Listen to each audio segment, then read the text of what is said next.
What if I told you that the moment you finally let yourself cry, really cry, is the moment you stop carrying what's breaking you? Not crying doesn't make you strong. It just means you're leaking pain in all the wrong directions.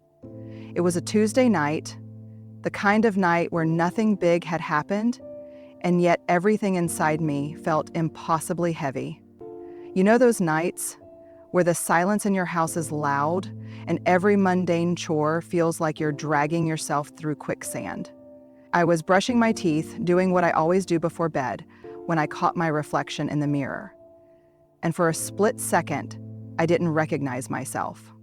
Not because my face had changed, but because the woman looking back at me had been carrying pain so silently for so long, she looked hollow. There was this lump in my throat. Familiar, tight, stubborn. The kind that signals tears are knocking, asking to be let out. And yet, I didn't cry. Instead, I smiled at myself in the mirror. That hollow, tired smile we give when we're trying to convince ourselves we're fine. I rinsed my mouth, turned off the light, and walked away from the moment I should have let myself fall apart. And I do this. We do this.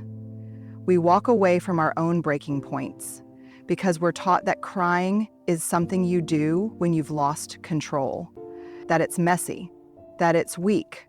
We hold it in because we've been told we have to be strong. But no one ever told us that strength without softness becomes armor, and eventually armor becomes a prison. I didn't cry that night, but my body did. It tightened. It pulsed with anxiety. My chest ached, my jaw locked, my head pounded. Because emotions don't disappear just because we deny them. They don't vanish when we fake a smile or force ourselves to just get through it. They go somewhere, they settle in the places we don't check often, they show up later, in short tempers, in insomnia, in emotional numbness, in panic attacks that seem to come from nowhere. Peter Levine, a trauma researcher, once said that trauma is not what happens to us, but what we hold inside in the absence of an empathetic witness. And I think the same is true for sadness.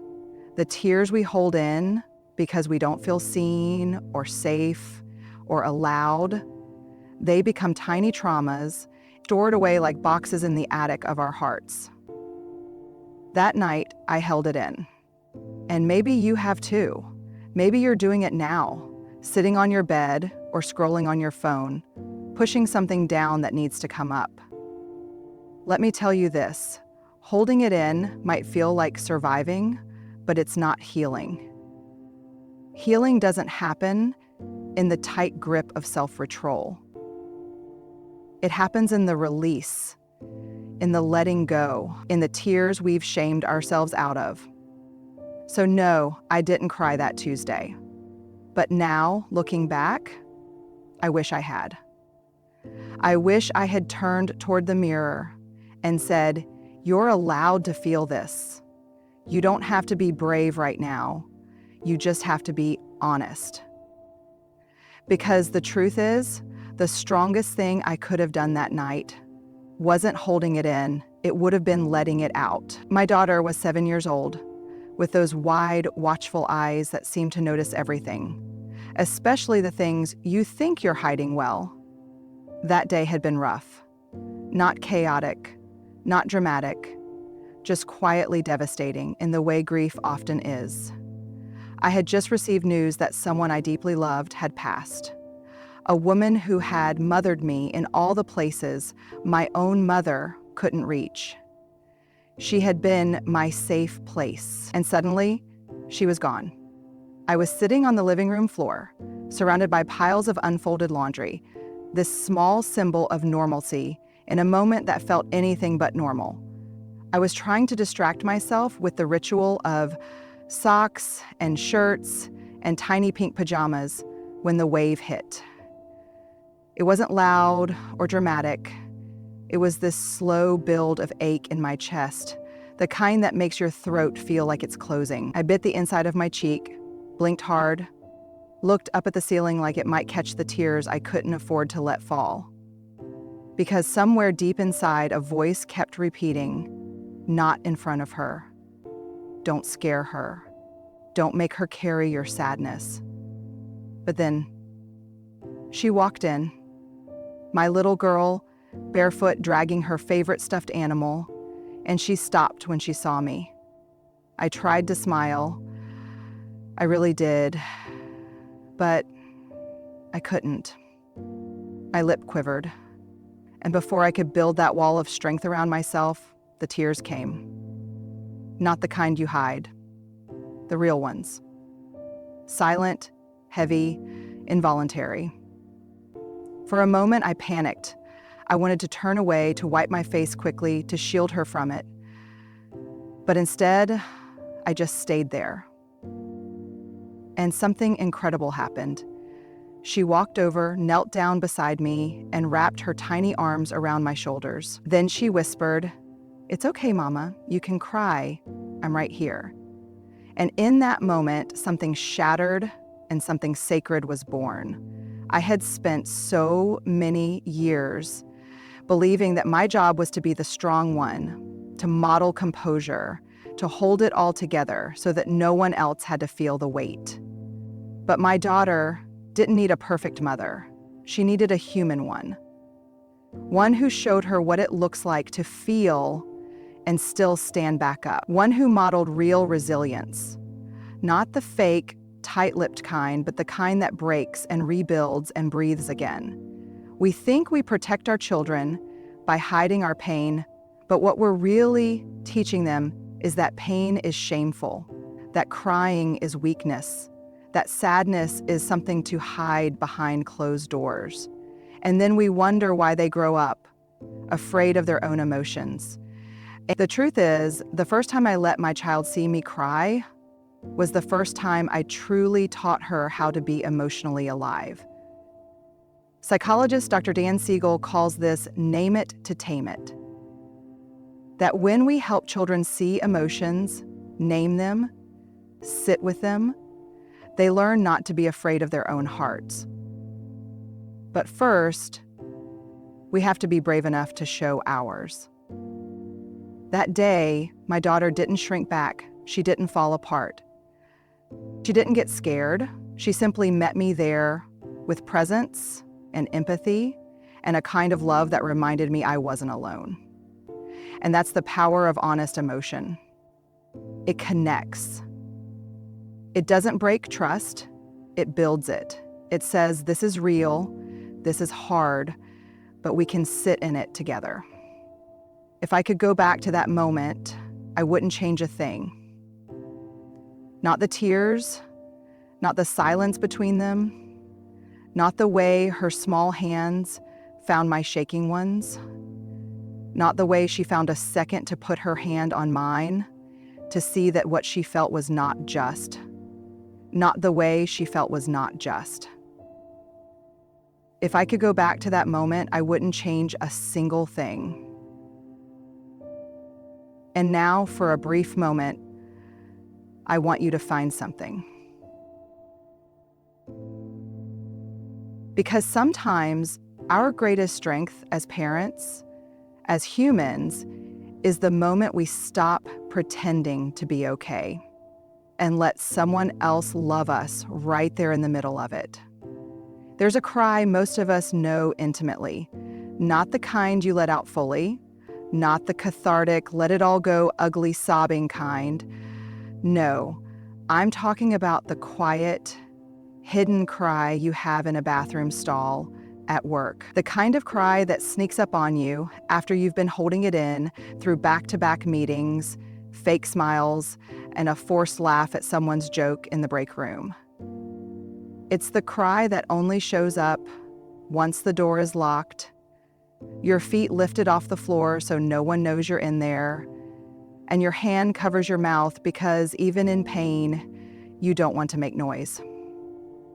I've cried that cry more than once. I remember one day in particular, I had just received a text, just a simple line from someone I loved that said, "We need to talk." and instantly the bottom fell out of my stomach, my face went hot, my throat closed up, and I excused myself from a conversation I wasn't even fully in to begin with. I walked quickly, too quickly, too high, too high, too high, too high. My face turned hot. My mind sped up, and I looked at the bed. I looked up at him to make sure that not enough to ruin my makeup, not enough to have red eyes when I walked out. Just enough to breathe, just enough to survive. And then I wiped my face, looked in the mirror, and whispered the lines so many of us have memorized like a script. Get it together. So we tuck our feelings behind professionalism, behind politeness, behind productivity. But here's the truth. When we hide our tears, we don't become more efficient. We become more disconnected. We numb. We disengage. We become shadows of ourselves, quietly breaking behind perfectly crafted emails and meeting notes.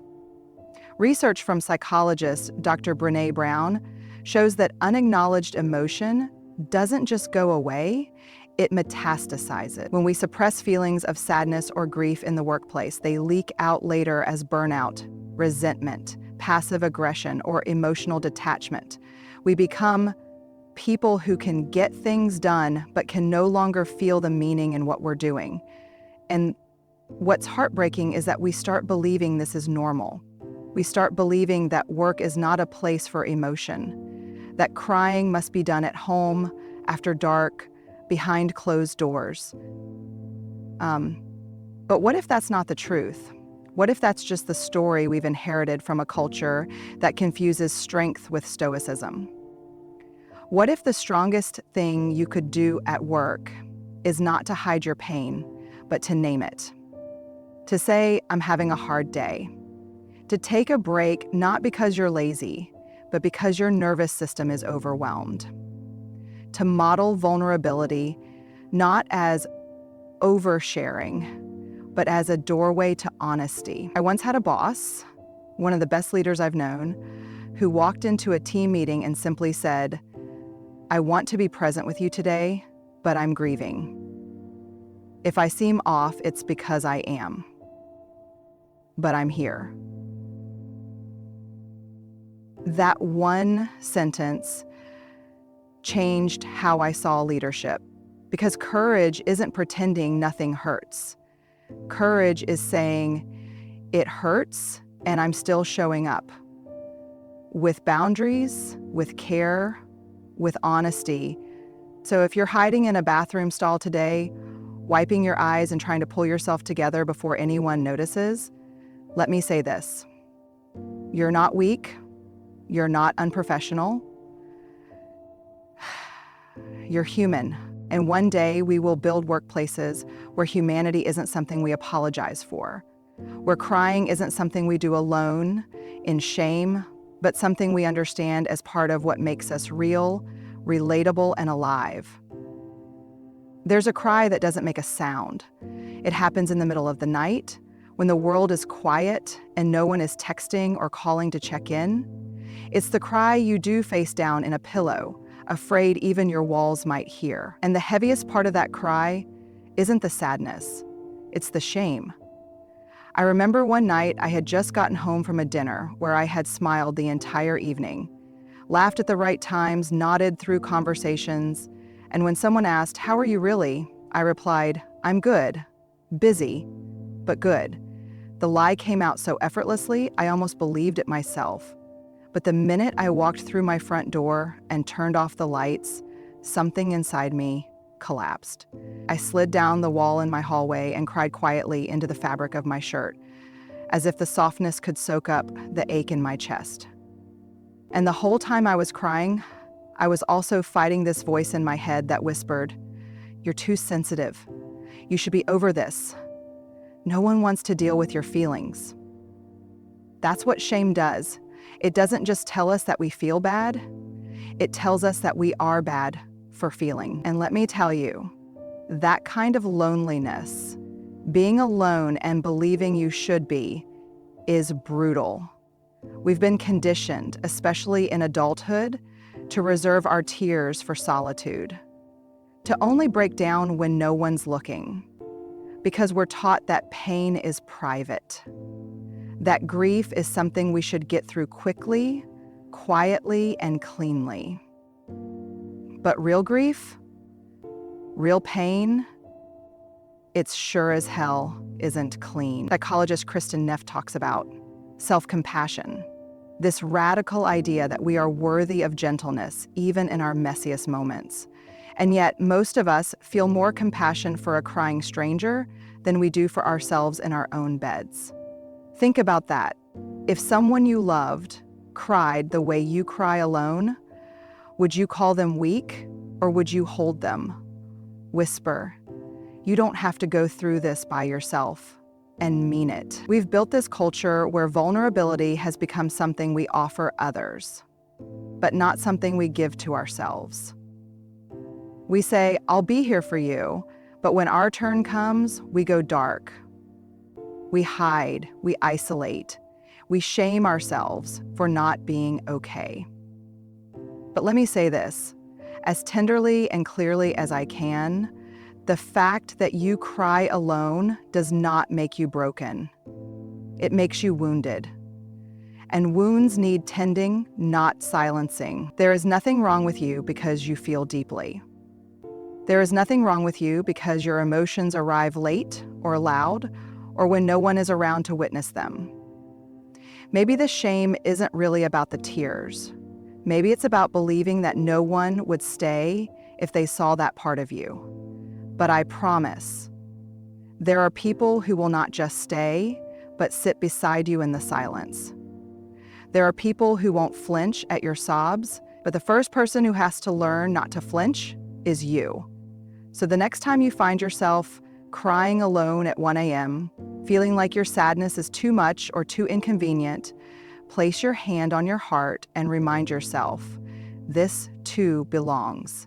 This is part of being human. And I am still lovable even here. Tears are not evidence of weakness. They are proof that something mattered deeply. And the moment we stop shaming ourselves for crying alone is the moment we begin to come home to ourselves again. It happened when I least expected it. I wasn't in crisis. Nothing catastrophic had occurred that day. There wasn't some dramatic incident that finally pushed me over the edge. It was, in fact, the ordinary that undid me. I was folding laundry. Isn't that strange? Something so small, so routine, and yet that's often when the big things surface. When the mind is quiet enough, the heart speaks up. I was folding a soft, worn t-shirt, and my hands just stopped moving. I don't know what triggered it. Maybe it was the scent of something familiar. Maybe it was the silence in the room. Maybe it was the weight of everything I had been holding inside for too long. But suddenly, without warning, I started to cry. Not the dignified kind, not the glossy-eyed, single-tear down the cheek kind we see in movies. No. This was the kind of crying that feels like your whole body is participating. My knees gave out. I sank to the floor. I cried until I couldn't breathe through my nose. I cried until my hands trembled. I cried with the sound of years, not days, not weeks, years of pent-up sorrow, grief, disappointment, and shame finally finding their voice. And I remember thinking in that moment, I can't stop. I really might not stop, but I did. Eventually, the sobs softened, my body stilled, my breathing slowed, and something shifted. I felt lighter, not because the grief was gone, not because I had moved on or figured it all out, but because for the first time in a long time, I had stopped resisting. I had stopped editing my pain. I had stopped negotiating with it, trying to intellectualize it, minimize it, or package it into something presentable. I'd let it speak, and in return, it let me go. See, we think we carry our emotional baggage like a backpack, something we can choose to put down whenever we want. But that's not how it works. Grief, trauma, loss, abandonment, they aren't tidy. They live in our muscles, our memory, our breath, our silence. And if we don't let them out, they don't disappear, they deepen. They calcify into disconnection, into loneliness, into rage we can't explain, or sadness we can't locate. Psychiatrist Dr. Bessel van der Kolk said, "The body keeps the score." And crying, real, uncontrolled, permission-shelled crying, is one of the few ways the body gets to exhale what the mind can't process with words. That night on the floor, I realized something else too. I had spent years trying to be resilient by being unshakable, by appearing okay, by convincing the world and myself that I had it all under control. But crying didn't destroy me. It brought me back to myself. Because when you finally cry, the way your body wants to, not the way your ego allows, it's like being reintroduced to the truest version of you, the unfiltered you, the child who used to feel without shame, the human underneath all the armor. I think sometimes we confuse freedom with composure. We think being free means being unaffected, unbreakable. But the moment that truly sets you free isn't the moment you pull it together. It's the moment you let it fall apart, without apology. Because freedom doesn't come from pretending. It comes from surrender. So if you've been holding back, if you've been swallowing the lump in your throat, smiling through the ache and telling yourself to keep it together, I want to tell you something. Maybe you don't need another plan. Maybe you don't need another strategy. Maybe you just need a good, holy, earth-shaking cry, the kind that doesn't ask permission, the kind that unpacks years of silence, the kind that leaves you exhausted but real. There is power in that. There is healing in that. There is you in that. Let the tears come. Let the release happen. Not because you're broken, but because you're finally, beautifully free. You don't need to be okay to be worthy. You don't need to hold it all in to be strong.